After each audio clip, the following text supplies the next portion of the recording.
Trump कर रहे मागा मागा, जनता बोल रही भागा भागा।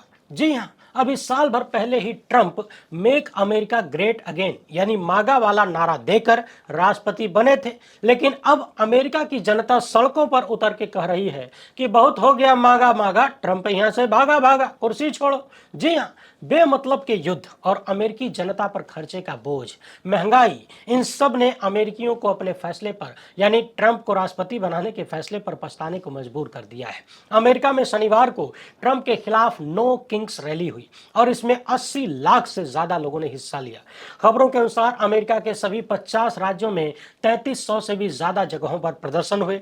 अमेरिकी जनता ट्रंप सरकार की नई नीतियों से नाराज है, खासतौर पर ईरान के साथ बढ़ते तनाव, सख्त इमिग्रेशन कार्यवाही और बढ़ती महंगाई को लेकर लोग डिस्टर्ब हो चुके हैं। जगह जगह लोग ट्रंप और उपराष्ट्रपति जेडी वेंस के खिलाफ पोस्टर लहरा रहे हैं, उनकी आलोचना कर रहे हैं और कह रहे हैं कि कुर्सी से हटो, अमेरिका को राजा नहीं चाहिए, वो भी तुम्हारे जैसा।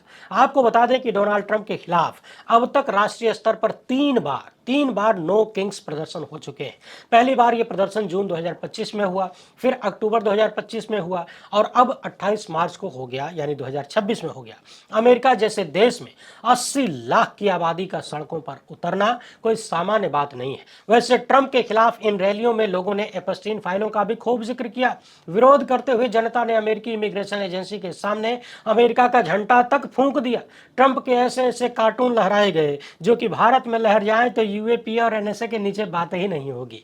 अमेरिका की जनता ट्रंप से लेकर नेतन्याहू तक की नीतियों का विरोध कर रही है। यानी चले थे अमेरिका को दोबारा ग्रेट बनाने, यानी मागा का नारा लेकर आए थे और जनता भागा का नारा देने लगी है। उधर ईरान की मिसाइलों ने मार मार के भागने पर मजबूर कर ही दिया है। दूसरी तरफ हो सकता है कि आने वाले वक्त में अमेरिका, ट्रंप और अन्य यूरोपीय देशों को एक ऐसा झटका मिले जिससे पूरी दुनिया की पूरी व्यवस्था ही बदल जाए और अमेरिका के चौधरापन भी भुला जाए। जी हाँ, ब्रिक्स के देश बहुत बड़ी प्लानिंग कर रहे हैं। Iraq, Iran, Saudi, Qatar, Libya, इन सारे देशों में तेल का दाम तय होता है डॉलर में।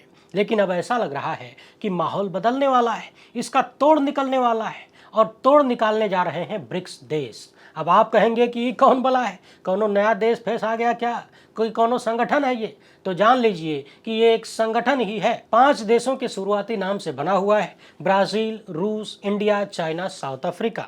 अब इस लिहाज से समझ लेते हैं कि ये सारे देश मिलकर कह रहे हैं कि इनके बीच कारोबार इनकी मुद्राओं में भी हो सकता है। मतलब कि एक देश दूसरे को अपनी करेंसियों में भुगतान कर सकते हैं। फिर भी एक अपनी मुद्रा बनाने के प्रयास में लगे हैं। जब तक नहीं बन जाता तब तक आपस में अपनी अपनी मुद्रा से कारोबार करेंगे, बशर्ते इन देशों में एक दूसरे की मुद्रा को लेकर सहमति बन जाए।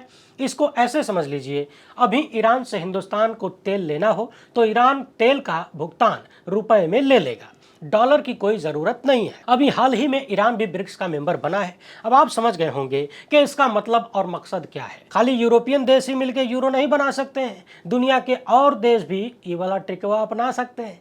इसी की तरफ बढ़ रहे हैं ब्रिक्स के देश। वैसे भी अमेरिकी हो चाहे यूरोपियन, किसी ने तीसरी दुनिया के देशों को छोड़ा नहीं है। जैसे जिसको जब जहां मौका मिला सब ने लूटा है, चाप के लूटा है। एक उदाहरण से ही समझ लीजिए कि इनकी हालत क्या थी दुनिया में, इतिहास में। जिस वक्त हिंदुस्तान में मुगलिया दौर चल रहा था उस समय हिंदुस्तान की जीडीपी पूरी दुनिया की 25% अकेले थी। उसके बाद आपको पता ही है कि देश में कौन कौन आए। ये वो लोग थे जिन्होंने हमसे सूत लिया और हमें कंपनी से बना के कपड़ा थमा दिया।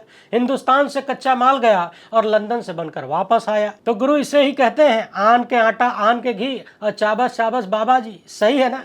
जब तक सीधे लोग धरती पर रहेंगे, यानी भोले भाले लोग धरती पर रहेंगे, चड़बाकों का पेट खाली नहीं रहेगा। यानी धूर्तों को कमाने की जरूरत नहीं पड़ेगी, उनका पेट भरा रहेगा। ऐसा हम नहीं कह रहे, हमारे बड़े बुजुर्ग कह कर गए हैं। तेल के खेल में सबसे बड़ा सच तो यही है कि आज की तारीख में भी इसका सारा कारोबार डॉलर में ही होता है। तेल को जब से खोजा गया तभी से पश्चिमी देशों में इसको लेकर काफी चकल्लस चली। पश्चिमी देशों ने सोचा कि इसका कारोबार किस मुद्रा में रखा जाए, कहां पैसों को रखना सुरक्षित होगा, आदि इत्यादि। इन सारी कवायदों में बात अमेरिकी डॉलर पर बनी। हुआ दरअसल ये कि खाड़ी देशों में जो तेल निकला उसको निकालने से लेकर बाजार तक मुहैया कराया यूरोप और अमेरिका जैसे देशों ने। उस वक्त दुनिया की ज्यादातर मोटर गाड़ियां, जहाज, कल कारखाने सब कुछ पश्चिमी देशों में ही था। ये ही तेल के सबसे बड़े खरीदार भी थे। इन्हीं के हाथों तीसरी दुनिया के भी कई देशों की कमान थी। इसीलिए इनकी बातों को मानना तेल उत्पादक देशों के लिए मजबूरी भी थी, क्योंकि न तो तेल उत्पादक देशों के पास तकनीकी थी और न ही बाजार। सब कुछ पश्चिमी देशों का था। हालात कुछ ऐसे बने कि न चाहते हुए भी इन देशों को वो सब कुछ स्वीकार करना पड़ा जो अमेरिका और यूरोप चाहते थे। अमेरिका और यूरोपीय देशों को जब ये पता चला कि तेल उत्पादक देशों में इस्लाम के हिसाब से व्यवस्था ज्यादा चलती है और इस्लाम में ब्याज हराम है, तो उनकी बल्ले बल्ले हो गई। अमेरिकी बैंकों में जमा अपने रुपयों पर शेखों ने इनसे ब्याज भी नहीं लिया, जिससे अमेरिकी बाजार में खूब धन आसानी से उपलब्ध रहा। इसका लाभ अमेरिकी व्यापारियों को खूब मिला। सिर्फ ब्याज के पैसों से ही अमेरिकी कंपनियों ने खूब माल कमाया। इसी के चलते इन देशों में खूब सारी रिसर्च हुई, कंपनियां बनाने में मदद मिली। जिस तरह से अमेरिकियों के पास दौलत बढ़ती गई, वैसे ही इसी तेल के चलते बिना कुछ किए ही शेखों और कबीलों के पास भी अकूत दौलत आती रही। और सुनिए, ये पैसा खर्च करने के लिए भी शेखों को उन्हीं अमेरिका और यूरोपीय देशों में जाना पड़ता था, क्योंकि अपने यहाँ कुछ था नहीं। 90 के दशक में एक बात अमेरिका में खूब चर्चा में रहा करती थी, जहां दिन में इस पर चर्चा होती थी कि किस क्लब में कल शेख ज्यादा आए थे। अमेरिका के नाइट क्लब अरबियन शेखों से गुलजार रहते थे। शुरुआती दौर में शेखों के पास अभी वैसे इंतजाम नहीं थे जैसे आज तो शेख लोग दुबई में ही सारा इंतजाम करके बैठे हैं। उनको कहीं आने जाने की जरूरत नहीं है। हुक्के के साथ रेत पे तने आलीशान 5 स्टार तंबू और रात में बेली डांस और ऑर्केस्ट्रा के इंतजामात, वो भी दरबूका के साथ। इन सारी सुविधाओं का इंतजाम आज हुआ है, पहले ऐसा नहीं था। लेकिन इनका जुटान करने के लिए जिस चीज की आज भी जरूरत होती है, तेल उत्पादक देशों के पास वो भरपूर है, और वो चीज है दौलत। उस समय भी उनके पास इतनी दौलत थी कि खुद का पर्सनल प्लेन इनके पास रहता था। शाम को ये खाड़ी से उड़कर लास वेगास और न्यूयॉर्क पहुंच जाते थे, जहां इनकी रातें रंगीन लाइटों में गुजरती थीं। शेख वहां जाते थे और इनके साहबजादे कराची, मुंबई तक उड़कर आते थे, जहां ये बार और डांस का लुत्फ उठाते थे, फिर उड़कर चले भी जाते थे। सुबह को शेख और साहबजादे नाश्ते पर भेंट करते थे। रईसी इतनी और पैसा इतना कि न इनको तब काम करने की जरूरत थी और न आज है। अभी भी इनके घरों से लगाए दुकान, गोदाम, कंपनियों तक में लेबर, इंजीनियर, कर्मचारी हिंदुस्तान, पाकिस्तान, बांग्लादेश, फिलीपींस जैसे देशों से आते हैं, जबकि अमेरिकी, यूरोपियन कंपनियों ने वहां बड़े बड़े प्लांट और प्रोजेक्ट लगाए। इन सारे काम धाम के बीच एक बात जो सबसे कॉमन रही, वो ये थी कि पश्चिमी देशों ने इनको नवाब और बादशाह के रुआब से हटने नहीं दिया। यहां तक कि बादशाहत को कायम रखने के लिए अमेरिकियों ने बाकायदा करार किया, आश्वासन दिया कि उनकी निगहबानी में शेखों का ताज बरकरार रहेगा।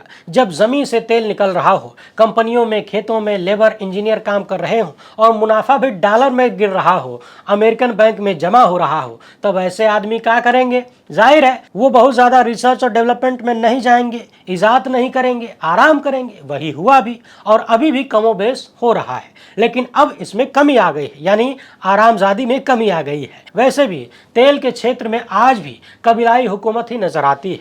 अमूमन हर कबीले के पास उसका ही महकमा आज भी मौजूद है। ऐसे में इधर जब पश्चिमी देशों के साथ मुस्लिम वर्ल्ड के संबंध खराब होने शुरू हुए, तब इनको लगा कि कुछ न कुछ गड़बड़ है। जब भी इन तेल उत्पादक देशों ने तेल के दामों को लेकर सवाल उठाए, तब यूरोप और अमेरिका ने उनको रोका।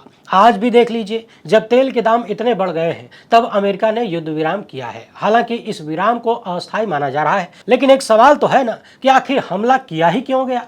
अब दिक्कत इस बात की है कि कहीं विश्व युद्ध न शुरू हो जाए। यदि ऐसा हुआ तब कई देशों को खत्म होना तय समझिए। ब्रिक्स में 2024 में ईरान शामिल हुआ है। अब चलिए जरा ब्रिक्स को समझ लेते हैं कि इसकी हैसियत क्या है, जान लीजिए। यदि ये वाकई में अपनी मुद्रा ले आते हैं, तब डॉलर का खेल खत्म है समझिए। और सिर्फ डॉलर का खेल ही खत्म नहीं होगा, बल्कि पूरी दुनिया में अमेरिकी चौधराहट भी खत्म हो जाएगी। यानी जो चौधरी बने ट्रंप फिर रहे हैं ना, उस पर टैरिफ ठोक दो, उस पर ठोक दो, ये सब भुला जाएगा। वैसे भी अमेरिका बिना पैसे और मुनाफे का कोई काम करता नहीं है। अमेरिकियों के लिए अपना हित सबसे ऊपर है, अपना व्यापार फायदा सबसे ऊपर है, चाहे पूरी दुनिया में आग लगानी पड़ जाए। ब्रिक्स में 5 अस्थायी देश हैं: ब्राजील, रूस, इंडिया, चाइना, साउथ अफ्रीका। इसके अलावा भी और देश इसमें शामिल हो सकते हैं। 1 जनवरी 2024 को इसमें ईरान, मिस्र, इथियोपिया, संयुक्त अरब अमीरात शामिल हुए, जबकि सऊदी अरब अभी आमंत्रित सदस्य के रूप में शामिल हुआ है। हालांकि इसके भी शामिल होने के कयास हैं, लेकिन यह भी माना जा रहा है कि हो सकता है कि अमेरिका के दबाव के चलते वो अभी इसमें शामिल न हो। फिर भी ये तो तय हो ही गया है कि उसको भी इस संगठन के बारे में पता है और उसको भी लग रहा है कि भविष्य का कारोबार इनके साथ ही बेहतर हो सकता है। कोई भी समझदार व्यक्ति यदि इन देशों को गौर से देखेगा तो यही कहेगा कि कारोबार का भविष्य ही नहीं, खुद इंसानों और उनकी संस्कृति का भी भविष्य इसी में दिख रहा है, ब्रिक्स में ही दिख रहा है। अब आप इस आंकड़े पर गौर करिए और खुद ही इनका फैसला करिए।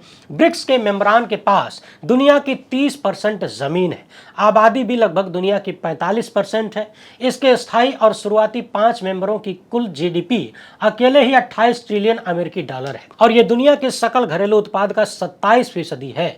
इसके स्थायी देशों की अगर बात करें तो उन 5 देशों का घरेलू उत्पाद 15 खरब अमेरिकी डॉलर है। इनकी वैश्विक जीडीपी में हिस्सेदारी 23%।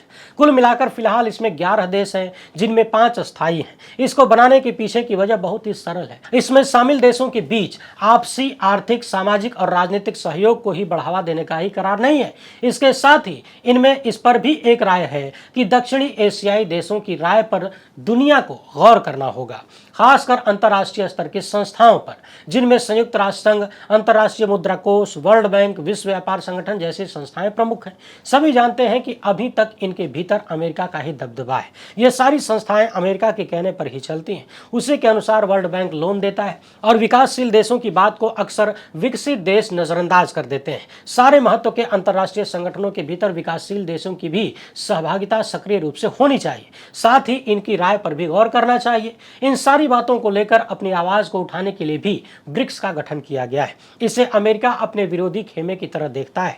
यही नहीं, यूरोप को भी इससे खतरा नजर आता है। उनको लगता है कि यदि ऐसा हुआ तो डॉलर को खतरा और अमेरिका की चौधरी की भूमिका को सीमित होते देर नहीं लगेगी। सबसे ज्यादा खतरा उन देशों को कारोबारी मुद्रा को लेकर है। अभी तक ब्रिक्स के भीतर एक मुद्रा के ऊपर सहमति नहीं बनी हुई है। इन सारी बातों को लेकर अपनी आवाज को उठाने के लिए भी ब्रिक्स का गठन किया गया है। इसे अमेरिका अपने विरोधी खेमे की तरह देखता है। यही नहीं, यूरोप को भी इससे खतरा लगता है। उनको लगता है कि यदि ऐसा हुआ तो डॉलर को डेंजर हो जाएगा और अमेरिका की जो चौधरी वाली भूमिका है उसको भी सीमित होने में देर नहीं लगेगी।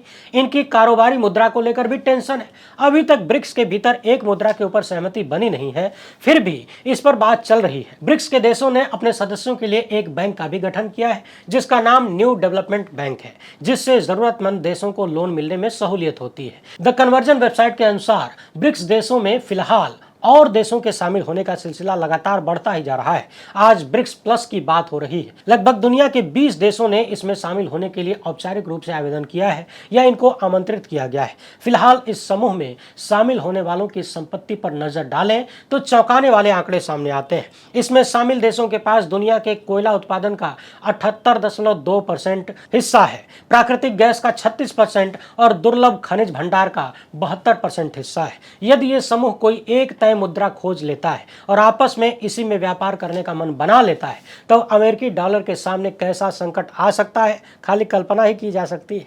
आज नहीं कल इसका आना जरूरी और स्वाभाविक है। आज जो डॉलर की बादशाहत बरकरार है वो खत्म होनी चाहिए। अभी तक ब्रिक्स ने यूनिट, जिसे UNIT भी कहा जाता है, इसी नाम की एक मुद्रा का मॉडल रखा है। इसके पीछे 40% गोल्ड रिजर्व रखना होगा और बाकी का 60% ब्रिक्स देश अपनी मुद्रा में लेन देन कर सकेंगे। इसको ऐसे समझ लेते हैं, मान लीजिए कि ईरान से भारत ने 100 ब्रिक्स यूनिट का तेल खरीद लिया।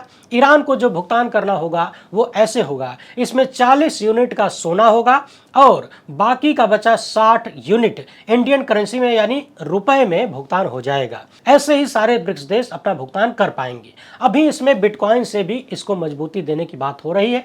ऐसे में यदि किसी तय फार्मूले और कारोबारी तरीके पर आम सहमति बन जाती है तब अमेरिकी डॉलर का काम तमाम होना तय है। साथ ही यूरो को भी चैलेंज मिलेगा। आप लोगों को पता ही है, कोई भी देश अपनी मुद्रा को जारी रखने के लिए अपने पास उसके एक निश्चित हिस्से का सोना रखता है। एक आंकड़े के मुताबिक 2024 में ब्रिक्स प्लस देशों के पास 6143 टन सोना था, जबकि अमेरिका के पास 8134 टन। इस लिहाज से देखें तब अमेरिका के पास लगभग 75% के बराबर सोना इनके पास है, यानी अमेरिका के पास जितना है उसका 75% ब्रिक्स देशों के पास। हिंदुस्तान और चीन ने 2019 से 2024 के बीच 572.5 टन सोना खपत से एक्स्ट्रा खरीदकर अपने पास जमा किया है। अभी तक जिस मुद्रा की बात चल रही है वो है यूनिट, यानी UNIT। इसको जारी कौन करेगा? क्या ये यूरो की तरह किसी मुद्रा के रूप में किसी बैंक से जारी होगी या इलेक्ट्रॉनिक रुपए की तरह काम करेगा? ये सब अभी एक सवाल है, लेकिन इसका जवाब मुश्किल भी नहीं है,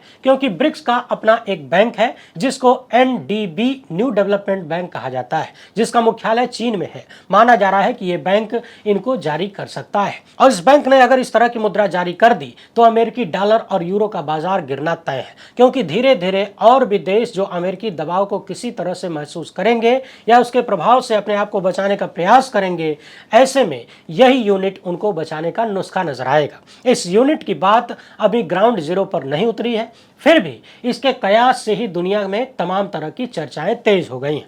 खुद व्हाइट हाउस के एक पूर्व अर्थशास्त्री ने कहा कि ये उभरते हुए असंतुष्टों के लिए एक नए संघ की तरह होगा, जो DGP के पैमाने पर न केवल सत्ताधारी वर्चस्ववादी संयुक्त राज्य अमेरिका बल्कि पूरे G7 देशों के संयुक्त भार वर्ग से भी अधिक है। इसका मतलब है कि अमेरिका के भीतर भी बड़े गौर से 2009 से चल रहे ब्रिक्स अभियान पर नजर रखी जा रही है। उनको भी लग रहा है कि जिस तरह से भारत चीन विकास कर रहे हैं और उसके साथ रूस, ब्राजील, साउथ अफ्रीका के अलावा और देश भी जुड़ते जा रहे हैं, उससे तो अमेरिका के बारे में शुभ संकेत नहीं दिख रहे। ऐसे में इस वर्ष 2026 में ही ब्रिक्स सम्मेलन होना है, अभी जिसकी घोषणा नहीं हुई है। ईरान युद्ध के चलते हो सकता है इस पर अपडेट नहीं आया हो, लेकिन इतना तो तय है कि जब भी हिंदुस्तान के भीतर सम्मेलन होगा इस पर बात जरूर होगी। साथ ही हो सकता है कि इसको लेकर कोई नई और सकारात्मक घोषणा भी हो जाए, होनी भी चाहिए। ऐसी उम्मीद तो लोकहित में हम कर ही सकते हैं। अपनी राय कमेंट बॉक्स में जरूर रखिएगा। पहली बार है तो चैनल को सब्सक्राइब कर लीजिए। हमसे जुड़ने के लिए बहुत बहुत धन्यवाद। जय हिंद।